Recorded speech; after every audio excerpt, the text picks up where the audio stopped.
It's important to remember the outrage began before Israel even responded. So that tells me one thing, which is that the world really isn't that outraged about Jews being slaughtered. Hello, I'm Jonathan Tobin, editor-in-chief of the Jewish News Syndicate, JNS.org, and you're listening to Top Story, a weekly podcast where I analyze the most important stories happening in Jewish news around the world. Each week, I will break down politics, foreign policy, and culture to provide insights into what is going on behind the headlines. Hello, and welcome to Top Story. Thanks for joining us. We're continuing our JNS coverage of the war on Israel that was launched by Hamas on October 7th with a conversation with author Dan Senor and a discussion about what makes Israel unique and how it copes with crises. But first, I want to remind you to like this video and podcast, subscribe to JNS, and click on the bell for notifications. I also want to remind you that you don't have to wait a full week for more Top Story analysis. There is a daily Top Story podcast where I share more news and analysis with you about the most significant issues we're facing today. You can find the daily show under Top Story with Jonathan Tobin on the JNS channel on Apple, Spotify, Google Play, or wherever you get your podcasts. Also, you can see us on Telegram. You can find the latest news, including Top Story and other JNS TV content there by subscribing. And now to today's program. Listening to the rhetoric of those demonstrating in the streets of the world's leading cities and on the campuses of great universities, the remarkable thing is not just that so many people have responded to the worst mass slaughter of Jews since the Holocaust by cheering on the cause of the Hamas terrorists who perpetrated this crime. They also seem eager to erase the existence of what any objective observer would have to concede is the most remarkable small nation on the planet. After all, the now increasingly ubiquitous chants of "from the river to the sea, Palestine will be free," are calls for the elimination of the state of Israel and the replacement of it by something that will be ruled by Hamas and or other Palestinian terror groups who not only think that one Jewish state on the planet is one too many. Whether many of those who issue that demand can name the river or the sea in question is far from clear. And for those doing the chanting, whether or not this means the genocide of Israel's 7 million Jews is a detail to be decided after the fact, may or may not be something they have strong opinions about. But the one thing we do know is that a great many people, whether out of ignorance or malice, seem to consider the existence of Israel as a historic mistake that needs to be rectified. Of course, the people of Israel have no intention of being erased in this manner or any other. And as Hamas is learning in Gaza, the calculations that Israel's enemies may have made about its weakness, unwillingness to do what is necessary to defeat the terrorists were mistaken. But whether or not the government of Israel is able to sustain, as it must, the campaign in Gaza to a conclusion that will ensure Hamas's complete defeat, we should still be asking how it is that so many people in Europe and even in the United States seem to think that Israel's existence as a Jewish state is a still temporary measure that can be altered by enough bloody terror and international pressure. Even more to the point, they seem unaware of or unmoved by the enormous achievements of Israeli society in 75 years, during the course of which a collection of diverse immigrants from all over the world turned an impoverished third world backwater into a startup nation with a first world economy, as well as a military that is a regional superpower. That the only Jewish state on the planet is also the only country in the world about which there is an international movement dedicated to its destruction speaks volumes about how there is no difference between anti-Zionism and antisemitism. The appeal of intersectional ideology, in which the Palestinian war in Israel is seen as morally equivalent to the struggle for civil rights in the United States, is enough to negate all of Israel's achievements and even the liberal nature of its society, especially in contrast to that of its Muslim neighbors, in the eyes of many young Americans who are ready to believe the lies about it being an apartheid state or that it is committing genocide against Palestinians. Yet whether or not enlightened liberal opinion in the United States or elsewhere is prepared to recognize its permanence or give it the least credit for its astounding achievements, Israel's people are a permanent fact. Moreover, the very qualities that have enabled them to build their country under difficult conditions and constant threats of war and terrorism also will give them the ability to overcome the current crisis that was thrust upon them with the terrorist atrocities of October 7th. That there is something unique about Israel is obvious to anyone who visits or studies it. How is it that those living in a country with such few natural resources, congested traffic, economic problems, and heavy defense burdens are also, by every available measure, among the happiest people in the world, with a high birth rate that marks it as an outlier among developed countries? What enables Israelis to build not just a remarkable high-tech sector that is the envy of the world and a defense infrastructure that enables its survival, but also to create a society that is both deeply divided along religious, ethnic, and political lines, but still able to unify in the face of grave threats? What makes it able to overcome so many emergencies and challenges that might defeat far wealthier and larger societies? And what do the answers to these questions tell us about its ability to deal with the unprecedented problems that face it today as it wages war against Hamas, with much of the world rooting against it? And one person who has studied this question closely is Dan Senor, who, along with his colleague Saul Singer, has written 2 books that take deep dives into the reasons why Israel has succeeded. And we're fortunate to have Dan with us today to discuss both his most recent book and the current crisis facing Israel. Dan Senor is the co-author of the bestseller Startup Nation, The Story of Israel's Economic Miracle. He was a senior advisor to Paul Ryan's 2012 campaign for vice president and foreign policy advisor to Mitt Romney's presidential campaigns. A former Defense Department official, Senor has been based in Baghdad and at U.S. Central Command in Qatar and was a U.S. Senate aide in the 1990s. He has written for the Financial Times, the Wall Street Journal, the New York Times, USA Today, and the Washington Post. He is now the host of the Call Me Back podcast and an executive at an international investment firm, as well as the co-author with Saul Singer of The Genius of Israel, The Surprising Resilience of a Divided Nation in a Turbulent World. Dan Senor, welcome to Top Story. Hey, Jonathan, thanks for having me. Dan, thanks so much for taking the time to join us today. We have a lot of ground to cover in discussing the war Israel is engaged in and what your new book tells us about its ability to succeed in prosecuting it. But I want to start by asking you what you think about what is, to many of us who know Israel well, a remarkable fact about the recent surge in antisemitism in the West in general, and here in the United States, that disguises itself, as sort of anti-Zionism. How is it that despite its remarkable achievements over the last 75 years, that you have documented in your 2 books, so many people seem either unaware of what it actually is or just determined to erase it as the river to the sea chants demand? Why is Israel's legitimacy still being debated not only in college campuses and in the streets, but also on the opinion pages of the New York Times and the Washington Post? And why haven't its achievements been enough to not merely silence such discussions, but to prevent them from metastasizing as they have in recent times? It's perplexing to me what we've been seeing in recent weeks.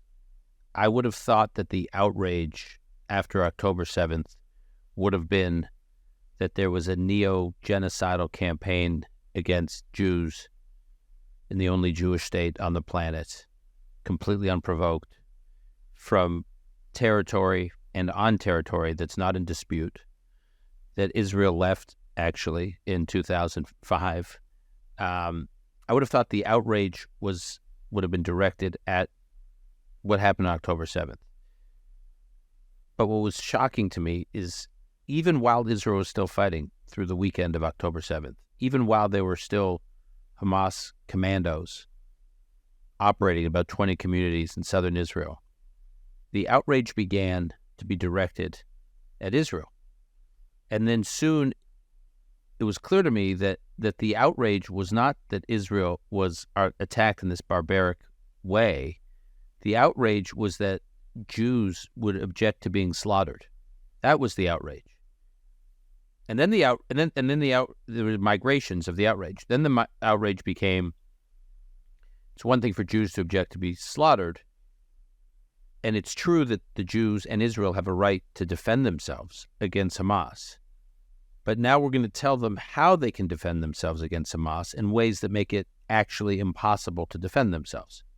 So you can fight Hamas, but you can only fight them this way or that way, which basically means don't fight Hamas, don't respond to Hamas.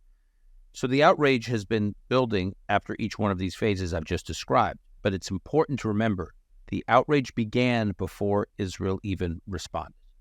So that tells me one thing, which is that the world really isn't that outraged about Jews being slaughtered. And when people talk about the oldest hatred, and it's a term I've used quite a bit, on the one hand, it's the oldest hatred. On the other hand, I haven't really experienced it personally. I mean, I've grown up with stories from my mother. She's a Holocaust survivor. You know these stories. I was raised with these stories, but I haven't personally experienced them. I have not been personally made to feel vulnerable. But based on seeing what's happened in Israel and then seeing the reverberations over here in the diaspora, it's the first time I think many of us actually feel vulnerable. And it's quickly migrated from what I've spoken to open association with images and ideas and tropes from the Holocaust era. So an example, last week was the 85th anniversary of Kristallnacht. During the 85th anniversary of Kristallnacht, there was a campaign to target Jewish-owned businesses and vandalize them. I know of Jews who own businesses in Toronto, in Canada, in the United States, in the different parts of Manhattan, different parts of Europe, where there was this effort by design to go attack Jewish-owned businesses, vandalize, destroy Jewish-owned businesses. That actually is Kristallnacht. Now, you would think there would be a stigma. They'd say, oh, we want to be able to criticize Israel, but we don't want to be lumped in to association with the images from the 1930s. It's to my shock, it's the opposite. It's that they openly embrace it. There's no stigma. And so when you say, how has this been normalized after all the contributions the Jews have made to their own state, to their own people, and to the world, I almost think it's irrelevant. There's no mollifying the oldest hatred. It's not like, oh, if we just learn that you're making these incredible contributions to the world, we'll hate you less. If anything, I think part of what we're experiencing, on the one hand, it's the oldest hatred. On the other hand, there's been this mania before October 7th that had been brewing in the West for some number of years, of all this intersectionality and this, and it's all about structuring the world and structuring societies in the, kind of powerless versus the powerful. And they have defined Jewish life and Jewish contributions as an expression of the powerful. And once you brand someone as the powerful, their contributions to the world only reinforce that. So it's not that Jews are making the world a better place in every way, in terms of the technology and dealing with climate challenges and dealing with food shortages and through technology, and dealing with all these different issues, dealing with issues of the future of mobility, the future of cities, future of healthcare. I mean, the contributions coming out of Israel. Coming out of Israel, these contributions coming out of Israel, Israel does not score any points for those things. It just says, aha, they're even more powerful than we thought. We already thought they were powerful. Now they're even more powerful. So I don't have a good answer for you, in part because I'm so perplexed by it. And I just keep coming back to this notion that it's the oldest hatred. There's a reason why it's been so persistent. Yeah, well, I think that is the answer. Although it has new forms and, as you say, intersectionality and sort of the whole ideological mindset of the left on that regard is certainly empowering it. Now, as often is the case with books about current affairs, events overtook your book. which was clearly completed earlier this year when the main question facing Israel was the divisive debate about judicial reform. But I think the lessons that you explore in both of your books with your colleague, with Saul Singer, about Israel and how it enabled it to achieve so much are just as easily applied to its reaction to the October 7th atrocities and the war with Hamas that it's been forced to fight, hasn't it? I did an interview last week with Willie Geist from Morning Joe, and he had read the book, and he opened the interview by saying something that sort of jostled me, which I hadn't thought of, but in a sense he articulated it perfectly. He said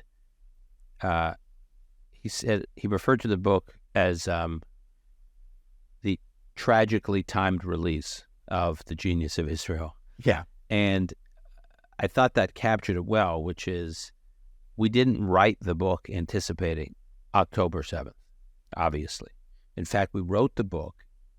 We'd started the book before the judicial reform crisis. When the judicial reform crisis of 2023 got into its full swing, there were many, including some at our publisher who was questioning whether or not this was the right time to publish the book. Shouldn't we wait? Israel's in the depth of division.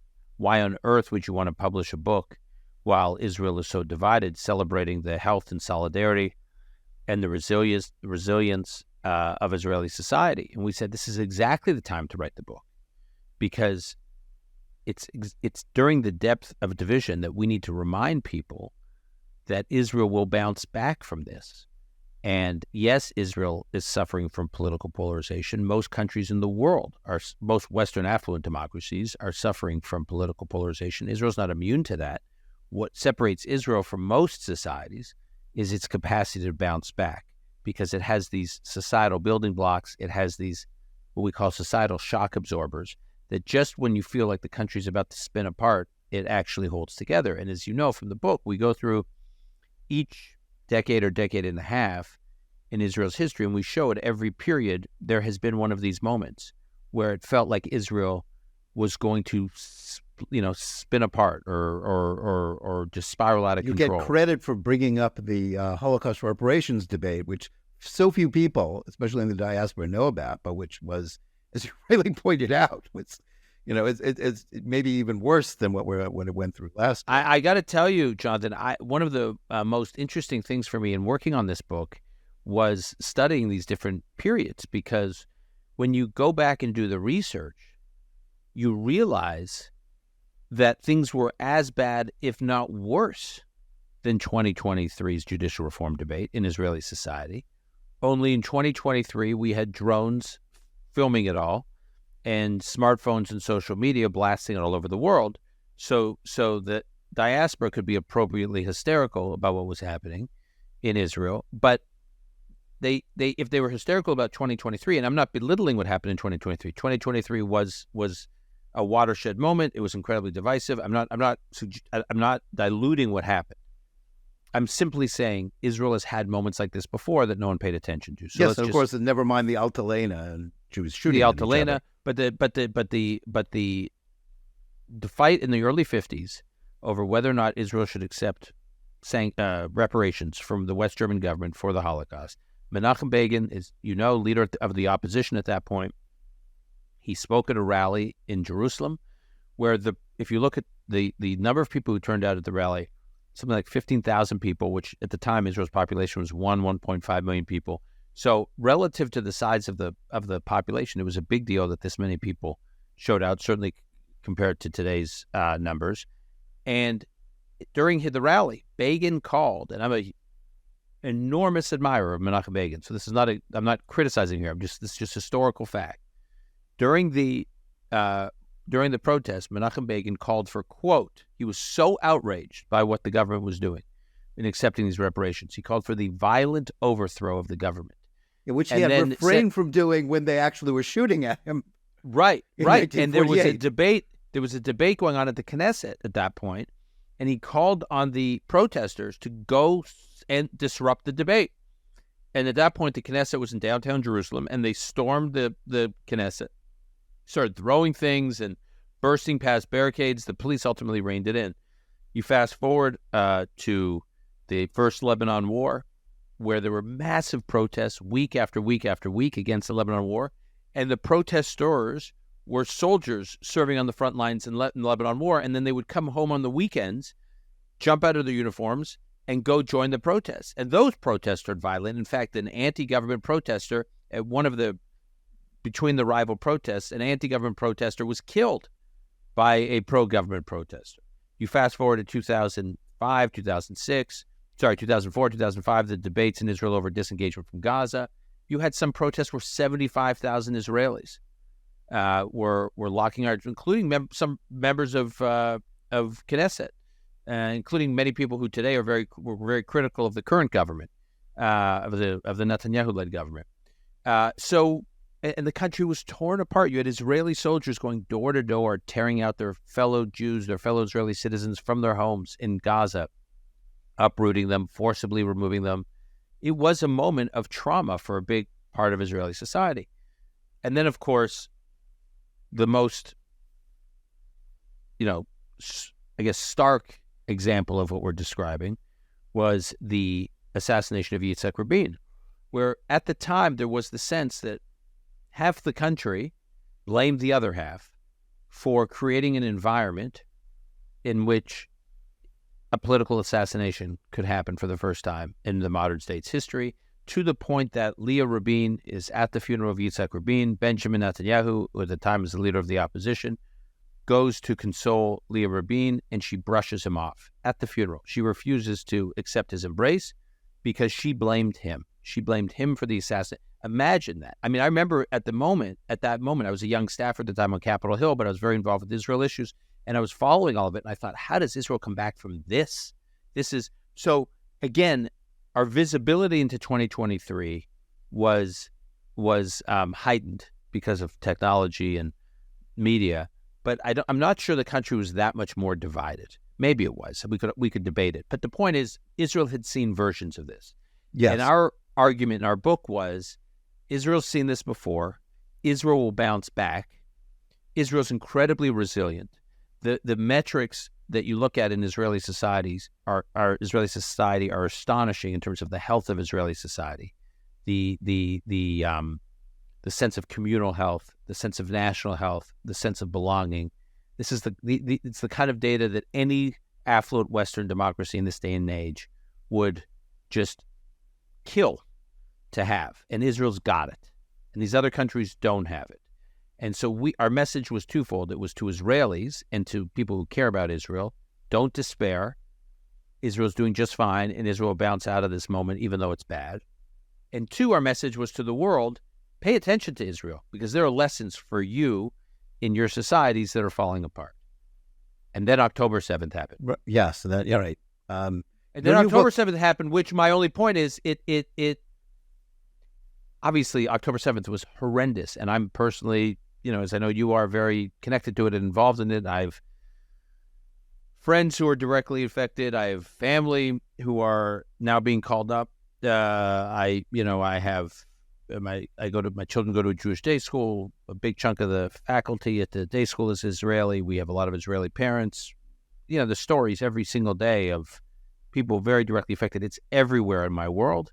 And yet, as gut-wrenching as it all is, there's something very powerful that's happening in Israeli society today as the country comes together and responds, and the society bounces back.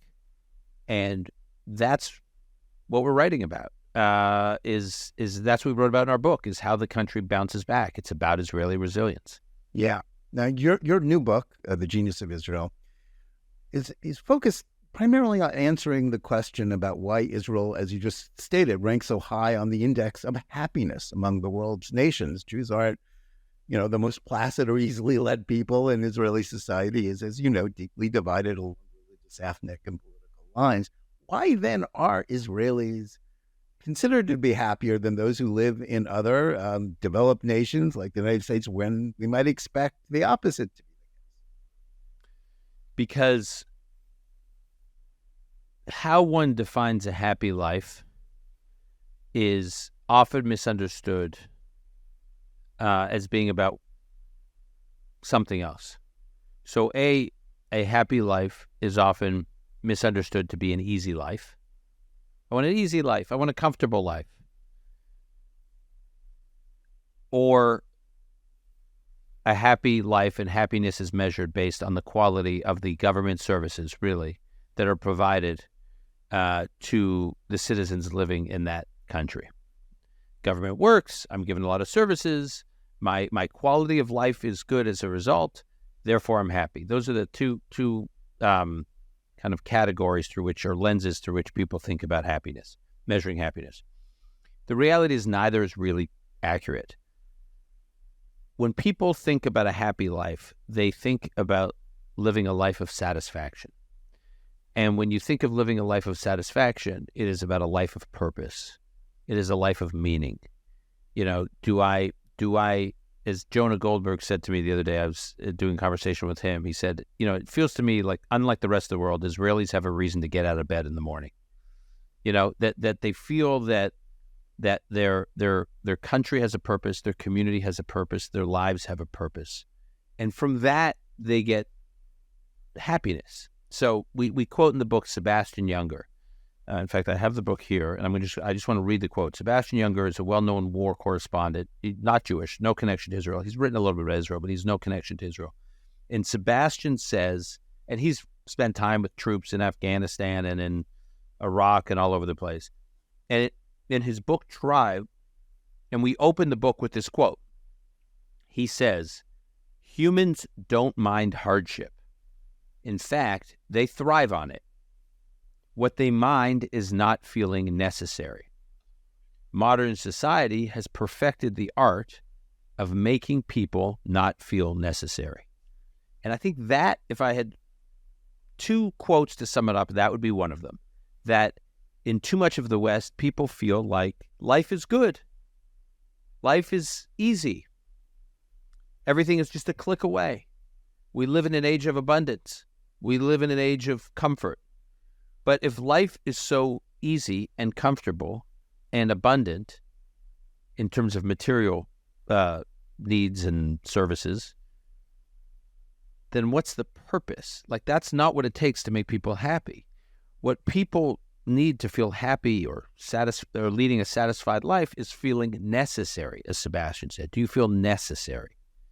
And if we didn't title the book what we titled it, I would have titled Necessary Nation. That in Israel, everybody feels necessary. And I think and they wake up every day feeling that way.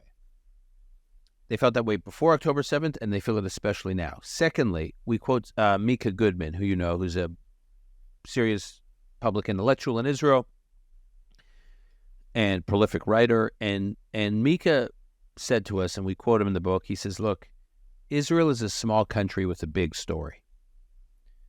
And what he went on to say is, and we have a whole conversation with him in the book, he says there are plenty of small countries in the world that are comparable to Israel's side. But they don't have a big story. Like, what happens in that country doesn't really matter. I mean, it matters, meaning they need to protect the basic security for the citizens. They have to provide basic government services. They want to provide for a basic standard of living. But in the scheme of history, whether it's their own history or the world's history, what happens in those countries just doesn't matter.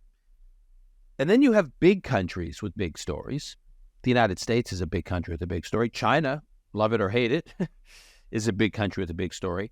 But what makes Israel distinctive is it's a small country with a really big story. It's a story of biblical proportions. It's a story that what happens in Israel matters because of what happened 2,000 years ago, and God willing, what will happen in another 2,000 years from now.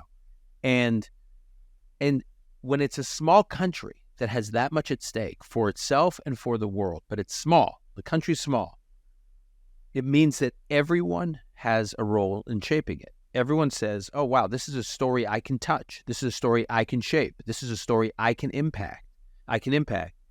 And so I just feel like everyone in Israel, with all the challenges of living in Israel, and there are many, at the end of the day, people feel that they are necessary. People feel that they have a role. And people feel that their country matters, and it's accessible enough to them that they can shape what happens there. And I think that gives them a tremendous sense of satisfaction. Yeah. Now, part of this is explained, as you write, by aspects of Israeli society that you highlight, pull up home and tradition playing out, I think, differently in Israeli society than, for example, in America. And a key point you make is about raising what we often call here in America free-range children. Why are Israelis so comfortable with letting their kids loose on their own, even at young ages, in ways that we Americans would no longer consider, as parents or those grandchildren? Yeah, it's one of the topics in the book that fascinates me. Let me say, first of all, I think parents at the end of the day feel comfortable with letting their children roam in Israel, and I think that contributes to children's sense of happiness, independence, and self-confidence. Parents are comfortable with it because the country at the end of the day does feel like one big family, and you feel like you have a lot of people looking out for your child. And we tell the story in the book of a guy. We're with a friend of ours who's an entrepreneur in Tel Aviv, and we go to a park with him, and he points out all the kids that are playing, and he points out that there are no parents around anywhere, and if any of those kids got into trouble or a fight broke out between two of the kids, he, this friend of ours, Ami Dror, would feel comfortable just intervening as though they were his own kids or his own nephews and nieces, and it wouldn't feel out of place. Whereas in the United States, someone would be like, "Why are you meddling with our kid? Why are you?" You would never do that. Yeah, well, you'd never do that here. And he says people just don't even think about it in Israel. So I think the extent to which the place feels like a big family. But another factor which relates to it. So why does it all feel like a big family? It's not just because they're all Jewish, because as you know, or most of them are Jewish, because as you know, they're leading very different Jewish lives, many of them. The whole structure of the place is built around being part of a community, communal living. So in the United States, there's this incredible emphasis on the I, the me, the individual experience, the individual success, the individual excellence. And in Israel, the whole structure of society is being part of a team, being part of a unit, being part of a community. And Jonathan Sacks, the late Jonathan Sacks, Rabbi Jonathan Sacks, once we quote him in the book, he once interviewed Paul Johnson, the famous historian, the British historian, who wrote many histories of different peoples. And one of the books he wrote was a history of the Jewish people. And he said and Sacks interviewed Johnson, who was Catholic. I mean, he was fascinated by the Jewish people, but he wasn't of the Jewish people. And Sacks interviews Paul Johnson, and he says to Johnson, "Okay, so you've profiled all these different communities and peoples around the world and countries. If you had to cite one thing that is most distinctive about the Jewish people relative to any others, what would it be?" And he paused and he said, "Every other country and people I've studied fall into one of two categories. There's either they are either highly individualistic societies where all the emphasis is on the individual and individual success and accomplishment, or highly collectivist societies where everything is about communal life." He says, "There's no people I have found anywhere in the world other than the Jews that have found a balance between the two. That there is this commitment and ambition for excellence at the individual level, but not at the expense of knowing that you're part of something larger." And he said, that's basically what the Jews have pulled off, and that's what we would say Israel has pulled off. And so when I say, for instance, I work a lot, as you know, and it was what our first book was about, and Israeli entrepreneurs, these tech entrepreneurs, who we have a whole chapter in our new book that's an update on what's happening in the tech scene in Israel. And these individual entrepreneurs, some of them are fabulously successful, fabulously wealthy. So it's not like they lack for ambition of their own material gain. But these are also people who have many children. Not only because they want lots of children, but they feel like it's almost their obligation to the state. These are people who serve in the military. They don't, in any other country in the world, they wouldn't need to serve in the military. It's not like the tech billionaires of Silicon Valley are serving the military or encouraging their children to serve in the military. And these ones in Tel Aviv make life decisions to make sure their children serve in the military. These are, the whole culture of the place is about being part of something larger than yourself And you look at every stage of life for a young person in Israel, whether it's the culture of a classroom in Israel, which is not focused on individualized learning, but group learning. It's about the success of the class, not your own. Yeah, I thought that was a very interesting performance. anecdote in the book about, individualized instruction, gets better test results, but it made everybody unhappy. And the parents revolted because they said, we're losing the term in Hebrew is gibush. We're learning the gibush culture of the school, which is of the class, which is like we're all in this together. We're part of something together. And it goes all the way to the Army, where when you were trying to get into the best units in the Army, no matter how talented you are, you cannot get into the best units unless you demonstrate that you know how to work on a team and you're a reliable teammate and you have a team culture. And so the incentive system in Israel is focused not just on how you perform as an individual. You got to have both. In the U.S., I think most of our elites have been incentivized throughout their lives about their own individual excellence. And I think when you live in a culture that really rewards the idea that you have obligations to a community and a cause more than just your own cause, more than your own just resume, it changes the way you think about life, and it changes the way you think about life satisfaction. Yeah. Now, your book subhead is about Israel's resilience, but I suppose the question that many people are asking is, how does that sense of resilience that has played such a powerful role in Israeli history and its ability to transform its economy in the last generation, which you've documented, how does this dynamic work specifically in wartime? First of all, people from all walks of life are together fighting the same fight. So you see in the hull of a tank or an armored personnel carrier on Fridays. I've noticed the last few Fridays since October 7th, every Friday popping up on social media are these images of Israeli soldiers in these tanks and in these vehicles celebrating Shabbat together.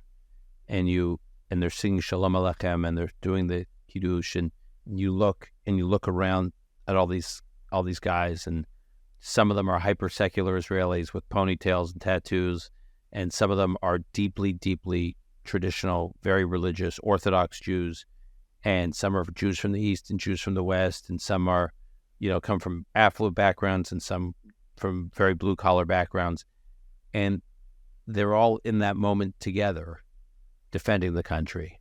And I think that's partly how the resilience plays out. And these are usually people who aren't just fighting together for the first time.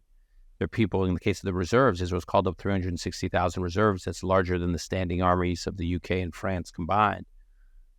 These are a lot of reserves who are serving in reserve duty year after year into their 40s in units that they've been serving in since they were in basic training together. And so they have these relationships. And when you have these relationships and it pulls together people from all walks of life, it's hard to view people as the other. And so that's partly where resilience comes from, is recognizing we're all in this together. And I think you're seeing that play out now. I think you're seeing it play out now very practically in the civilian response, which is if you look at what's happened, and Saul and I wrote a piece for the Free Press, Barry Weiss's platform, which is news platform and analysis platform, where we go through all the civilian initiatives since October 7th, that it's unbelievable. The tech community that was so deeply involved in the judicial reform fight of 2023 on Saturday morning at 10 a.m. of October 7th made the decision, we're done with judicial reform. We've got to help the country defend itself in this war. They flipped overnight and they turned all their infrastructure that was being used to organize against the government in service of the government. And they reached out to the Ministry of Defense and they said, we're here to help. And they did everything from develop in days AI technology that could be used to do facial recognition to identify any of the hostages that the conventional capabilities may not have identified, that the military was using. For the IDF to have developed this would have taken God knows how long. They developed an Airbnb system so that anybody in Israel outside of the north and south that had a spare bedroom that could take care of an Israeli from the north or south who's had to evacuate. As you know, 200,000 to 300,000 people have had to evacuate. Jewish so refugees in Jerusalem again. Could say, right, but someone in Jerusalem could say, you know what? I got a spare room. My son is been called up to reserves, so his bedroom is empty. And they could say, I got a spare bedroom for two people. And then someone could see, oh, and they click and they go. So they start setting up all these capabilities. These tech people, not just the tech people, but other folks from Tel Aviv, all volunteered to start going down to the south, to the Gaza envelope, which is those communities that were ravaged by October 7th. To start, these farms would go dormant. I mean, if not attended to, because that's where a lot of the agriculture is. And they started doing farming down there. And so to just to volunteer, these aren't professional farmers. And so I can go on and on and on. It's quite moving what's happened. But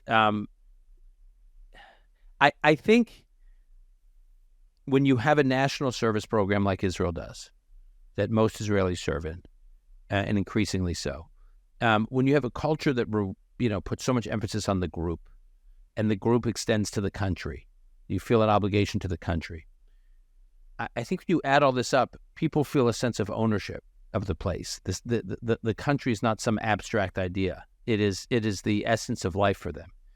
And when that country is under threat, they all come together and figure out how to help. Even these divisions between secular and Israelis and the Haredi and the ultra-Orthodox, you're seeing those fault lines kind of rinse away as they try to support each other during this time. And there's some very moving examples of that, by the way, of Haredis, Israelis who are exempted or have effectively been exempted from serving the army, lining up, inundating the IDF, wanting to enlist, or Haredi yeshivas, the students volunteering to empty out their yeshiva to provide comfortable beds to soldiers who've set up makeshift bases near them.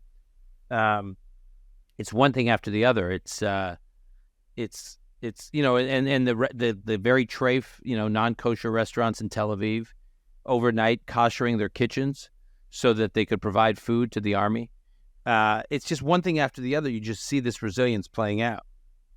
Yeah. Now, your book is, in a sense, collection of stories about people who illustrate the way Israelis get things done, networks of affiliation, often army service and other connections facilitates that. But pointed out also, you just mentioned about the Haredim, Israeli Arabs have been largely outside of this narrative. I think there's evidence, certainly as far as the Haredim, that things are changing. Israeli Arabs, obviously, not so much. But let me move forward to, Israel is the center of Jewish life, plays a big role in bolstering Jewish identity here.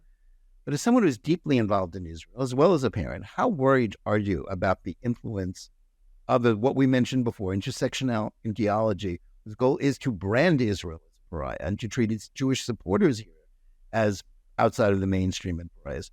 This is not just about support for Israel, but as we are seeing on streets and campuses, this is directly related to a surge in antisemitism. How can we learn the lessons of Israeli resilience and apply it at home here as we try to sort of defend our community, our children, against this disturbing surge in antisemitism? Look, I think the most important thing, I don't have quick answers, but I do have one answer that I feel is sitting before our eyes, sitting right in front of us, which is the one thing Jews in the diaspora have agency over is whether or not they choose to lead a Jewish life. What is so attractive to me about Israel is that it is community built around ritual. And as Mika Goodman also pointed out to us, rituals make community, not the other way around, right? It's very hard to have lasting community if the community gets together and says, all right, let's get together. Now let's create some rituals. No, the ritual has to make the community. And Judaism is full of rituals that create and strengthen communities, if you choose to observe the ritual. So one chapter in our book is called Thanksgiving Every Week, which is about the role of Shabbat in Jewish life in Israel from across the spectrum, from the Orthodox to the very secular.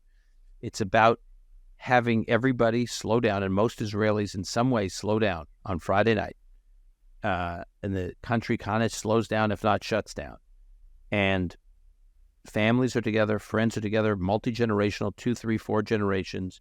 And there's a sense of it being personal or familial, And also there's a collective part of it, that the whole country is doing it at the same time too, every Friday night. Now, you could choose to lead that kind of life in the United States. So choosing to build a family that observes some, if not all of these rituals. You don't even have to do all of them, some of them. Building a family that proudly identifies with Jewish life and communal life and makes integration into that life your primary community and your like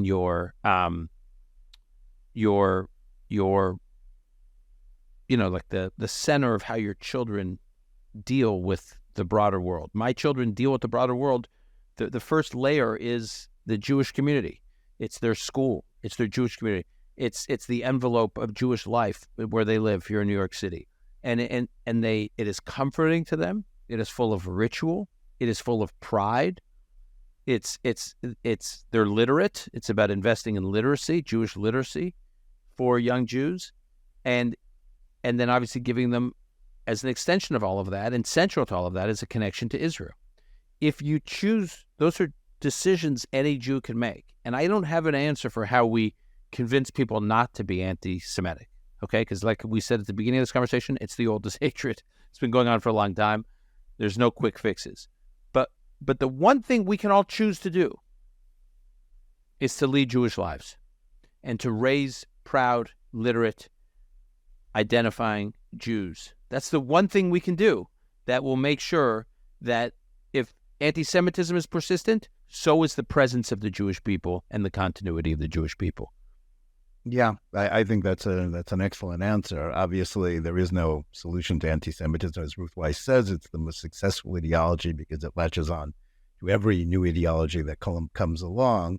But the Jews can survive as well. The Jews can stand up for themselves and show that they are not to be intimidated as our enemies would have us. So, well, Dan, thanks so much for taking the time to join us today.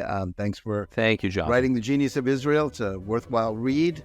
We also want to thank our audience, and whether you're tuning in to us on Apple, Google Play, Spotify, or any of the other podcast platforms, watching us live on Facebook, Twitter, or watching us on the JNS YouTube channel, please like and or subscribe to Top Story. Give us good reviews. And also remember that you can tune in every day for Top Story Daily Edition or news and analysis. And please write to us at editor@jns.org. Tell us where you listen or watch the show and what you think of it. And remember, please keep reading and thinking for yourself. And we'll see you again next week.